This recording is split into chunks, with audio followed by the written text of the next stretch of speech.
معايا امير الغناء العربي الفنان الكبير والعزيز والغالي هاني شاكر. اهلا بيك يا استاذ هاني. اهلا بيك يا احمد، ازي حضرتك؟ الحمد لله تمام. انا بشكرك ربنا جدا. يخليك يا حبيبي. يعني انا معاك احمد عبدون المذيع ومعاك لؤي عبدون بقى طبعا طبعا يا حبيبي. لؤي ده ابني الجميل، وانا يعني سعدت ان انا شفته اكتر من مره وغنى معايا في اسكندريه. ومن المواهب اللي انا بس يعني بتوقع لها ان شاء الله مستقبل كبير باذن الله. استاذ هاني كلمني عن ملابسات هذا الحفل بقى، وازاي اخترت لؤي يغني معاك اغنيتين؟ والله لؤي من زمان يعني على تواصل معايا يا حبيبي، وبيبعت لي حاجات بيغنيها سواء بالعود او حاجات لو سجلها في استوديو او كده، وانا اعجبت بصوته، اعجبت بطريقه عزفه، اعجبت بموهبته اساسا، لان هو كمان بيلحن في السن الصغير ده.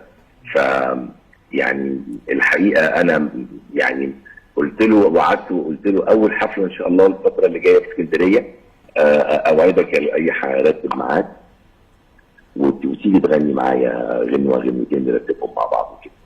ففعلا كان حفله في مكتبه اسكندريه وغنى معايا غنوه جميله جدا جدا، كان من الشريط الاخير اللي انا كنت عملته في الوقت ده.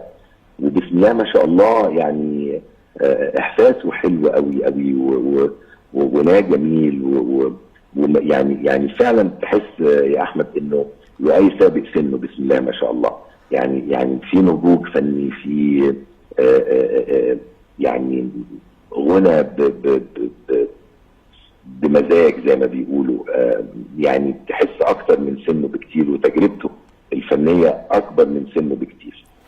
كان شعورك ايه بقى وانت نقيب الموسيقيين وهاني شاكر بنفسه طبعا غني معايا اغنيتين؟ طبعا انا بشكر حبيبي الغالي الفنان الكبير هاني شاكر امير الغناء العربي، وكان ليا الشرف وليا شرف كبير كمان ان اقف اغني معاه، والحمد لله غنيت اغنيتين معاه، وده كان شرف كبير ليا، وبشكره على المداخله الجميله وكلامه الجميل. وانا بشكر فنان هاني